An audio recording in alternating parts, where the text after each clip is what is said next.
하나님 아버지 감사합니다. 오늘 금요일입니다. 오늘도 우리가 말씀으로 또 하루를 열어갑니다. 주께서 함께 하시고 축복하시고 특별히 6월 30일입니다. 한 달 잘 지켜주심을 감사하고 이제 7월도 기쁨으로 맞이하며 새롭게 후반기를 살아가는 우리 성도가 되게 없어서 예수님의 이름으로 기도합니다. 아멘.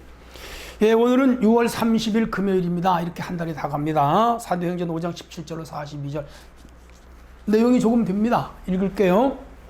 대제사장과 그와 함께 있는 사람 즉 사두개인의 당파가 다 마음의 시기에 가득하여 일어나서 사도들을 잡아다가 옥에 가두었더니 주의 사자가 밤에 옥문을 열고 끌어내어 이르되 가서 성전에 서서 이 생명의 말씀을 다 백성에게 말하라 하며 그들이 듣고 새벽에 성전에 들어가서 가르치더니 대제사장과 그와 함께 있는 사람들이 와서 공회와 이스라엘 족속의 원로들을 다 모으고 사람을 보내어 옥에서 사도들을 잡아오니라. 부하가들이 가서 옥에서 사도들을 보지 못하고 돌아와 이르되 우리가 보니 옥은 든든히 잠기게 하고 지키는 사람들이 문에 서 있으되 문을 열고 본즉 그 안에 한 사람도 없더이다 하니 전에 맡은 성전 맡은 자와 제사장들이 이 말을 듣고 의혹이 일어나 일이 어찌 될까 하더니 사람들이 와서 알려 보소서 옥에 가두었던 사람들이 성전에서 백성들을 가르치더이다 하니 성전 맡은 자가 부하들과 같이 가서 그들을 잡아왔으나 강제로 못함은 백성들이 둘러칠까 두려워함이더라.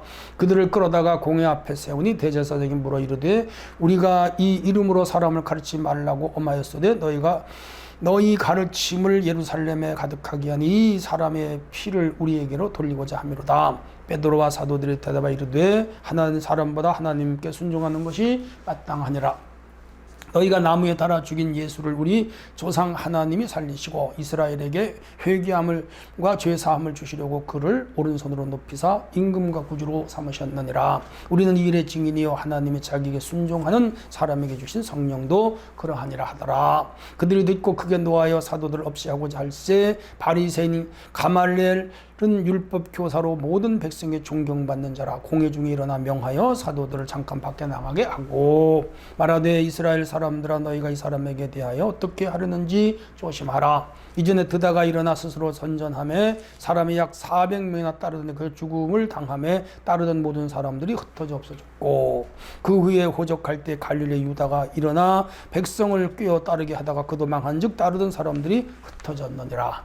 이제 내가 너희에게 말하노니 이 사람들을 상관하지 말고 버려두라. 이 사상과 이 소행이 사람으로부터 났으면 무너질 것이요 만일 하나님께로부터 났으면 너희가 그들을 무너뜨릴 수 없겠고 도리어 하나님을 대적하는 자가 될까 하노라 하니 그들이 옳게 여겨 사도들을 불러들여 채찍질하여 예수의 이름으로 말하는 것을 금하고 놓으니 사도들이 그 이름을 위하여 능욕받는 일에 합당한 자로 여기심을 기뻐하며 공회 앞을 떠나니라. 그들이 날마다 성전에 있든지 집에 있든지 예수님 그리스도라고 가르치기와 전도하기를 그치지 아니하니라. 아멘. 네, 오늘 좀 길었지만은요 주제는 성령의 도우심으로 전파되는 복음 전도 그렇게 되겠습니다. 17절로 26절 내용은 천사의 도움과 복음의 전파입니다. 자, 생명의 말씀을 전파하는데 방해가 달라요. 옛날이나 지금이나 똑같습니다. 선교사들이 복음 전할 때도 방해가 생깁니다. 오늘날 한국에서도요 비교적 종교의 자유가 있지만 여전히 기독교 복음을 전하는 데는요 문화적인 방해들이 많이 있습니다. 안 믿는 자들의 방해, 또 안 믿는 세력들의 방해들이 있습니다. 종교 지도자들이 사도들을 감옥에 가둡니다. 왜? 자꾸 복음을 전하고 이상한 일이 일어나니까 자기들의 세력이 약화될 뿐 아니라 많은 사람들이 이 사도들 쪽으로 기우니까 유대교는 일종의 위협을 느낀 거죠.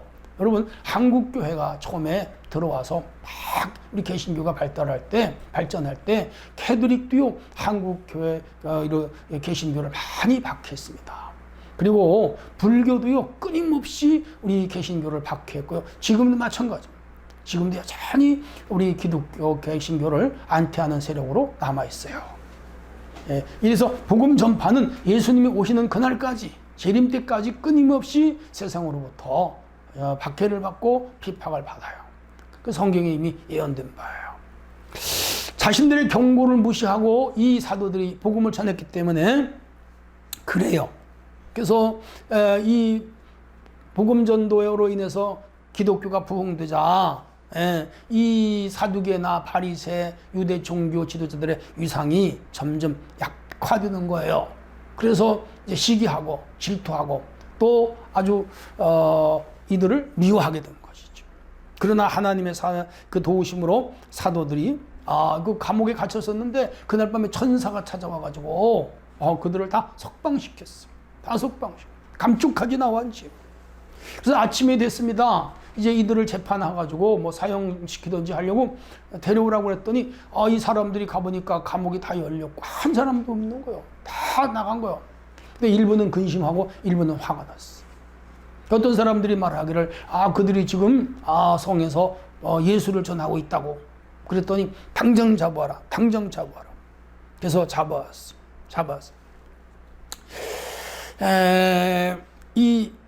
아무리 이 종교 유대교 지도자들이 박해를 해도 하나님은 천사를 보내서까지 이들을 지금 돕고 있는 거예요. 훗날이지만은 사도행전 16장에 보면 바울 사도와 실라가 빌립보 감옥에 갇혔는데 그날 밤에도 옥토가 움직이면서 주의 사자들이 도와줬어요. 또 후에 나옵니다만은 베드로도 감옥에 있었는데 천사가 문을 다 열어주고 그를 기도하는 로데의 집으로 인도했어요. 이 천사들이 역사했죠. 하나님은 주의 백성들이 위기에 처할 때, 위험에 처할 때, 곤란한 경지에 이를 때 반드시 천사를 보내서 도와주셔요. 지금도 마찬가지. 그러므로 우리 낙심하지 말고 어떤 위험과 위기가 와도 하나님께 기도하고 성령 충만한 생활을 하면 죽음의 현장에서도 살아날 수가 있는 걸 우리가 알 수 있습니다. 중요한 것은 주의 천사는 사도들을 끌어냈어. 그리고는 두려워하지 말고 복음을 전하라. 그래서 내준 거야. 오늘 우리는 두려워하지 말고 복음을 전해야 되는 거야. 그리고 생명의 말씀이 필요한 곳에는 어디든지 가겠습니다. 이웃집이라도 모르는 사람이라도 동네 어느 사람이라도 가서 그들에게 복음을 전하겠습니다. 이런 열심을 가져야 돼. 자, 한편 27절로 42절은 가말리엘의 조언. 이렇게 해서 이제 복음 전하는 그 사도들이 붙잡아 왔어. 그리고 그들이 막 죽이려고 됩니다. 우리가 당신들 말이야 복음 전가하지 말라 그랬는데 왜 했느냐 막 윽박지르고 그 분위기가 험상궂고 당장이라도 사형을 시킬 거는 무서운 그러한 분위기가 형성이 됐죠. 그들은 이 사도들이 감옥에 있었는데 천사들이 와서 석방시킨 것을 다 알고 있어. 그러면서도 그건 애써 타이는 척하고 모른 척해. 그리고 자기들의 목적만을 달성하기 위해 제자들을 죽이려던 겁니다. 굉장히 위협적이었어요. 이때에 가말리엘이라고 하는 사람이 나타났어요.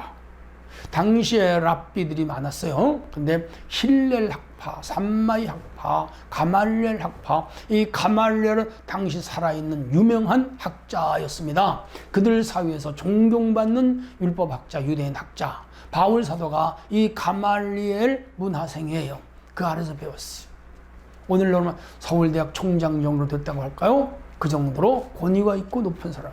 그 사람이 떡하니 나서더니 하는 말이 전에 드다라는 사람이 일어나서 선전을 했더니 400명이나 따랐는데 그가 죽임을 당하자 그 무리가 흩어졌고 또 갈릴리 유다가 일어나서 사람을 뀌어 따르게 했는데 많은 사람이 따랐지만 그가 망하고 나니까 뿔뿔이 흩어졌다. 그러므로 예수라고 하는 그 이름으로 이 자들이 병을 고치고 기적을 행하는데 상관하지 말고 그냥 버려둬라. 저들에게서 일어난 그 앞에 두 사람들의 그 성격과 같은 것이라면 저 얼마 못 가서 무너질 것이고 저들이 진짜 하나님의 능력을 힘입어 이런 병을 고치고 기적을 행하고 그런다면 우리가 하나님의 일에 대적하는 자가 되어 오히려 우리가 다친다. 우리가 벌을 받는다. 하나님을 대적하는 자가 되는 거다. 그러니까 이들을 그냥 버려둬라. 그랬더니 그 사두개 사내들인 공회가 그 말을 받아들였어요. 옳은 것 같습니다. 왜? 가말리엘 학자에게 순종했어요. 그러면서 이 사도들을 채찍질을 해서 때려서 내보내. 그거 왜 때리나 몰라. 아무 잘못도 없는데. 나쁜 사람.